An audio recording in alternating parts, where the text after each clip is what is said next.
Assalamualaikum warahmatullahi wabarakatuh. Halo teman-teman, kembali lagi di video saya. Nah, perkenalkan di sini saya Mea Tiara, mahasiswa Institut Agama Islam Negeri Bengkulu, Prodi Bimbingan dan Konseling Islam, Fakultas Usuluddin Adab dan Dakwah. Nah, dalam video kali ini saya akan menyampaikan sebuah layanan dalam bimbingan dan konseling Islam, yakni layanan penguasaan konten. Nah, dalam layanan ini saya akan menyampaikan cara memanajemen waktu yang baik, efektif, dan efisien bagi peserta didik. Sebelumnya, jangan lupa di like, komen, dan subscribe video saya ya. Selamat menyaksikan.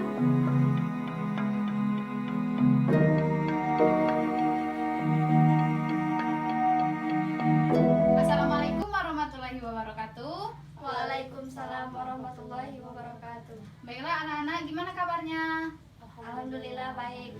Baik, sebelumnya Ibu pernah mendengar kata pepatah, tak kenal maka tak sayang maka tak cinta. Nah, jika kita sudah mengenal, pasti kita bisa saling menyayangi. Nah, di sini Ibu akan memperkenalkan diri terlebih dahulu. Perkenalkan, nama Ibu Mea Tiara. Ibu mahasiswa Institut Agama Islam Negeri Bengkulu, Fakultas Usuluddin Adab dan Dakwah, Prodi Bimbingan dan Konseling Islam. Nah, dalam kesempatan kali ini, Ibu akan mempraktikkan salah satu layanan BK, yakni layanan penguasaan konten. Baik, sebelumnya Ibu minta kesediaan anak-anak untuk melakukan kegiatan kita hari ini, yakni memberikan sebuah layanan penguasaan konten yang akan dilaksanakan kurang lebih 30 menit ke depan. Baiklah, apakah anak-anak bersedia? Bersedia. Baik, terima kasih atas kesediaan anak-anak. Baik, sebelumnya yang pertama kita akan masuk ke pengertian layanan penguasaan konten.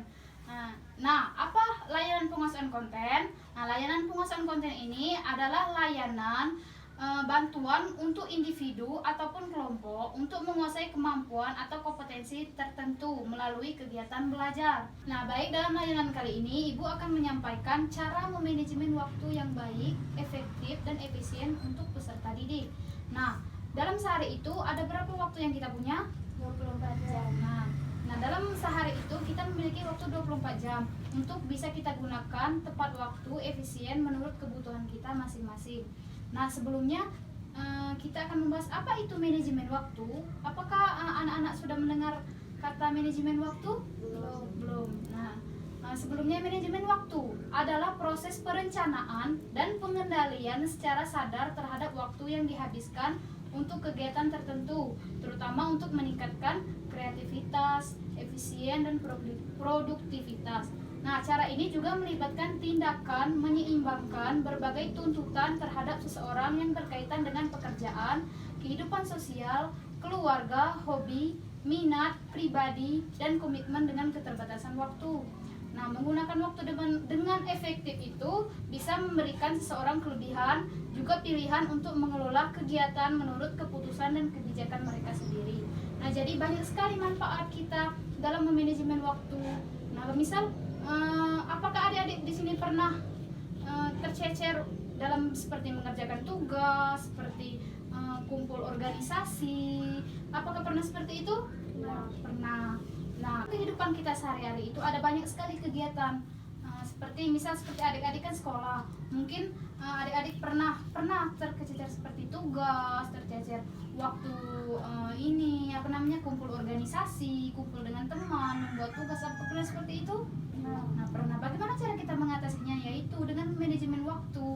Kita harus mempunyai keterampilan untuk memanajemen waktu tersebut, untuk bagaimana agar tersusun rapi seperti itu kegiatan kita sehari-hari seperti itu.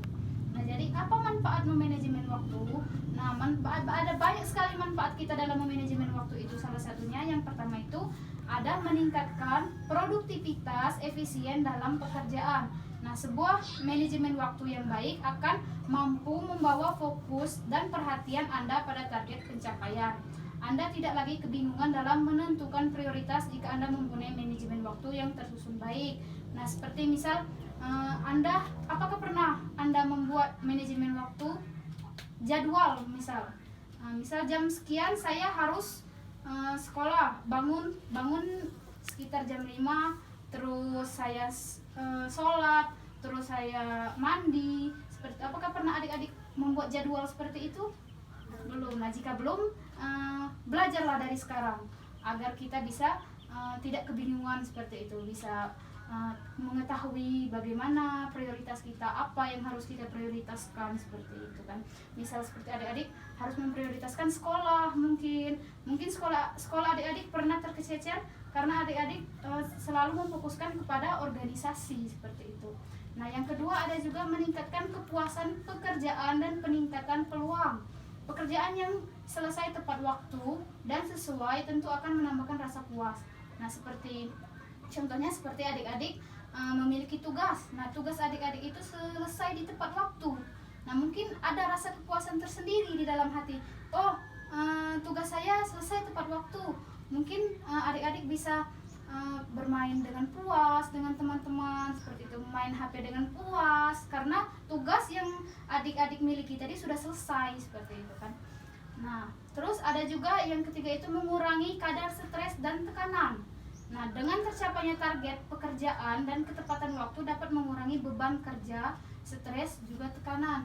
Di samping itu, saudara juga berpeluang untuk merevisi pekerjaan yang Anda rasa kurang memadai dengan lebih cermat tanpa khawatir. Nah, bisa mengurangi stres dan tekanan.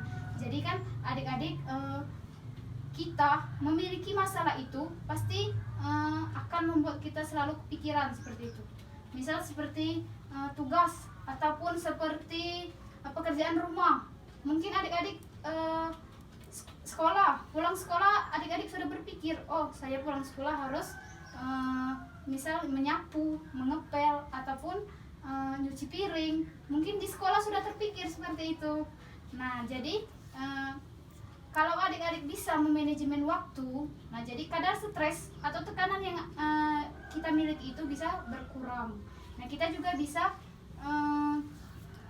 bisa merevisi pekerjaan kita seperti itu. Di samping itu mungkin kan seperti tugas tadi kita bisa merevisi apa yang kurang, terus apa yang kita lakukan itu baik atau seperti apa seperti itu. Nah, yang selanjutnya itu ada mencapai target dan tujuan. Nah, target yang diinginkan akan lebih cepat terrealisasi dan sasaran yang hendak dituju menjadi jelas serta terselesaikan dalam waktu yang lebih singkat. Itu kan manfaat dari memanajemen waktu tadi. Nah, jadi adik-adik itu apa yang adik-adik targetkan, apa yang adik-adik tujuan adik-adik tersebut bisa cepat terrealisasi. Jadi bisa cepat terselesaikan seperti itu. Terus bagaimana cara kita memanajemenkan waktu? Nah, keterampilan memanajemen waktu itu mencakup berbagai keterampilan yang akan membantu Anda mengatur waktu dengan baik. Nah, adapun beberapa keterampilan yang dapat memanajemen waktu, yang penting itu yang pertama itu ada perorganisasian. Nah, tetap teratur dalam membantu Anda mempertahankan gambaran yang jelas tentang apa saja yang perlu Anda selesaikan dan kapan menjadi terorganisir dengan baik. Bisa berarti mempertahankan penggunaan kalender jadwal yang konsisten. Dengan begini Anda dapat menemukan dokumen-dokumen yang diperlukan dengan mudah. Nah, yang selanjutnya itu ada prioritas. Menilai setiap tanggung jawab Anda dan membuat jadwal prioritasnya adalah kunci untuk menjadi manajer waktu yang baik. Nah, jadi adik-adik harus tahu prioritas. Bukan hanya pacar saja yang harus diprioritaskan, sekolah juga harus diprioritaskan. Misal seperti adik-adik memiliki pacar, jadi seperti kata orang sekarang, pacar itu adalah prioritas seperti itu. Jangan hanya pacar diprioritaskan. Jadi adik-adik juga harus balance sama pacar. Mungkin jika adik memiliki pacar dengan urusan sekolah, juga urusan sosial seperti urusan rumah, pekerjaan sekolah. Jadi adik-adik harus bisa memprioritaskan itu semua. Itulah tadi dengan keterampilan memanajemen waktu. Terus selanjutnya itu ada menentukan tujuan. Nah, menetapkan tujuan adalah langkah pertama untuk menjadi manajer waktu yang baik. Nah, penetapan tujuan ini memungkinkan Anda untuk memahami tujuan akhir Anda dengan jelas dan apa yang harus Anda prioritaskan untuk mencapainya. Nah, mungkin adik-adik memiliki tujuan, seperti adik-adik sekarang kelas 3 SMP kan. Nah, adik-adik memiliki tujuan, oh setelah saya kelas 3 SMP, saya harus misal masuk di sekolah menengah atas di unggulan, misal seperti SMA 4 atau SMA 1 seperti itu. Jadi adik-adik memiliki tujuan, memiliki prioritas. Nah, seperti itu kan. Jadi kita harus memanajer waktunya tadi supaya apa yang kita tujuan kita itu bisa terrealisasi. Nah, selanjutnya itu ada komunikasi. Mengembangkan keterampilan komunikasi yang kuat dapat memungkinkan Anda untuk membuat rencana dan Anda jelas bagi orang-orang yang bekerja dengan Anda. Nah, ini harus kita salah satu keterampilan untuk memanajer waktu yang tadi itu adalah komunikasi. Nah, jika komunikasi adik-adik baik, itu akan mengembangkan manajer waktu yang baik juga. Nah, selanjutnya itu ada perencanaan. Bagian mendasar dari sebuah manajer waktu adalah perencanaan yang matang. Nah, jadikan efisien dalam merencanakan hari Anda, rapat, dan bagaimana Anda akan mencapai hal-hal akan membantu Anda tetap pada jadwal Anda. Nah, jadi perencanaan, kita hidup harus memiliki perencanaan. Nah, misal seperti yang saya jelaskan tadi, kita memiliki perencanaan. Oh, saya setelah SMP harus memasuki SMA ini. Oh, saya setelah SMA harus kuliah, ataupun target kita harus bekerja seperti itu. Misal seperti kita bekerja kita pencapaian kita bekerja selama 1 tahun, misal kita bekerja di pabrik. Pencapaian kita harus beli motor, harus beli HP baru, harus beli baju baru. Itu adalah sebuah perencanaan. Jika kita harus memiliki jalan hidup yang baik, kita harus merencanakan hidup kita itu, karena hidup ini adalah pilihan. Hidup itu adalah pilihan kita. Apa yang kita pilih, itulah yang harus kita perjuangkan, seperti itu. Jadi selanjutnya itu ada delegasi atau pembagian tugas.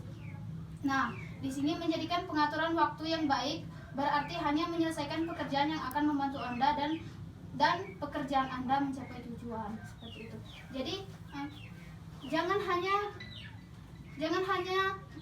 melakukan sesuatu yang tidak penting, seperti hanya tidur saja, seperti itu. Tidak ada manfaat, seperti itu. Jadi kita harus melakukan sesuatu pekerjaan yang akan membantu tujuan kita itu terrealisasi, seperti itu. Jika kita hanya merencanakan tanpa berusaha, itu sama saja bohong, seperti itu. Jadi kita harus merencanakan, kita juga harus berusaha, dan yang terakhir itu kita ikhtiar ataupun berdoa. Jadi di selang kita memiliki rencana, kita juga harus memiliki usaha kita untuk mencapai tujuan rencana kita itu, seperti itu. Terus yang selanjutnya itu ada mengendalikan stres. Nah, ketika mempraktikkan manajemen waktu yang baik, Anda juga harus memperhatikan kesehatan mental Anda. Selanjutnya itu ada mengendalikan stres. Nah, ketika mempraktikkan manajemen waktu yang baik, Anda juga harus memperhatikan kesehatan mental Anda. Menangani stres dengan cara yang positif dapat membantu Anda tetap termotivasi dalam bekerja, baik saat menjalani jadwal Anda tersebut. Nah, seperti yang saya katakan tadi, kita bisa memanajemen waktu kita dengan baik, itu bisa mengendalikan stres kita, bisa mengendalikan tekanan kita. Nah, kita ketika kita memiliki masalah, pasti kita memiliki tekanan di dalam hati kita. Saya misal seperti Anda bermain dengan teman. Nah, tetapi Anda belum mengerjakan pekerjaan rumah, pasti ada tekanan di dalam hati Anda saat Anda bermain tadi. Pasti, saya belum mempekerjakan pekerjaan rumah, nanti ibu saya pulang, pasti saya akan kena marah, seperti itu kan. Nah, jadi ketika kita bisa memanajemen waktu dengan baik, kita akan bisa mengendalikan stres ataupun tekanan yang ada di dalam mental kita atau psikologis kita. Nah, adapun cara meningkatkan kemampuan manajemen waktu. Nah, yang pertama itu tetapkan tujuan jangka pendek dan jangka panjang. Mempraktikkan penetapan tujuan secara teratur dapat membantu Anda memahami dengan jelas apa yang perlu Anda capai untuk mencapai hasil tertentu. Nah, untuk mencapai sasaran jangka panjang yang lebih besar, jika Anda memiliki tujuan untuk dipromosikan dalam waktu 6 bulan, Anda mungkin perlu menetapkan tujuan yang lebih kecil untuk meningkatkan keterampilan tertentu. Nah, mungkin seperti tujuan jangka pendek, ya seperti tadi, seperti tugas, itu kan jangka pendek. Nah, kalau tujuan jangka panjang seperti yang saya jelaskan tadi, oh saya setelah SMP harus masuk SMA ini, oh saya setelah SMA ini harus kuliah, ataupun saya harus bekerja, itu tujuan kita jangka panjang. Nah, terus yang selanjutnya itu ada atur penggunaan jadwal di agenda kalender. Nah, sisihkan waktu Anda untuk menyelesaikan tugas paling utama dan terdepan dalam daftar Anda. Nah, adalah hal penting untuk mengatur waktu Anda. Anda dapat mempertimbangkan metode memblokir kurun waktu tertentu di kalender Anda secara teratur. Nah, mungkin metode memanajemen waktu, Anda bisa melihat kalender. Oh, hari ini saya harus mengerjakan ini, mungkin. Terus tanggal ini saya harus kumpul ini, misal. Saya harus mempersiapkan, saya harus masuk SMA, seperti itu kan. Nah, terus selanjutnya itu yang terakhir, menempatkan pekerjaan utama lebih dahulu. Nah, prioritas adalah sebuah keterampilan yang sulit ditetapkan, akan menjadi lebih mudah dengan latihan yang konsisten. Nah, Anda dapat memperhatikan penentuan prioritas dengan membuat daftar-daftar apa saja yang termasuk dalam desk job yang harus Anda lakukan. Nah, seperti yang saya bilang, saya katakan tadi. Nah, Anda belum pernah membuat daftar harian. Nah, mungkin Anda bisa coba membuat daftar harian seperti hari Senin. Senin jam sekian saya harus ini. Pulang sekolah saya harus membantu pekerjaan rumah, misal seperti itu kan. Jadi mulailah dari sekarang Anda coba seperti itu kan. Nah, jadi kesimpulan pada layanan kita hari ini, bahwasanya memanajemen waktu itu adalah suatu hal yang penting di kehidupan kita. Jika kita mau memiliki hidup yang lurus, mau memiliki hidup yang baik, kita harus bisa memiliki keterampilan memanajemen waktu yang baik juga. Nah, banyak sekali orang-orang yang berprestasi tinggi, orang-orang yang sukses, mereka pasti memiliki keterampilan memanajemen waktu yang baik, seperti itu. Itu bisa jadi motivasi untuk adik-adik memanajemen waktu ke depannya nanti, seperti itu, supaya bisa mencapai tujuan yang adik-adik inginkan. Nah, baik, di sini apakah ada yang ingin adik-adik tanyakan? Ya. Kalau ada bisa kita diskusikan kembali. Baiklah, sebelumnya saya berterima kasih kepada adik-adik karena adik-adik sudah bersedia untuk melakukan kegiatan kita pada hari ini. Nah, sebelumnya kakak ingin bertanya kepada adik-adik, bagaimana perasaan adik-adik setelah adik-adik melakukan kegiatan layanan ini? Baik Kak, alhamdulillah setelah saya mengikuti bimbingan konten ini, saya bisa menjadi termotivasi lagi ke depannya dan menjadi disiplin lagi untuk kehidupan sehari-hari. Baik, alhamdulillah, semoga saja kita semua bisa disiplin lagi dalam manajemen waktu kita ke depannya nanti, dan semoga untuk adik-adik bisa mencapai tujuan yang adik-adik inginkan, seperti itu. Jadi sekali lagi terima kasih untuk adik-adik telah bersedia mengikuti layanan kita pada hari ini. Saya ucapkan wassalamualaikum warahmatullahi wabarakatuh. Waalaikumsalam warahmatullahi wabarakatuh.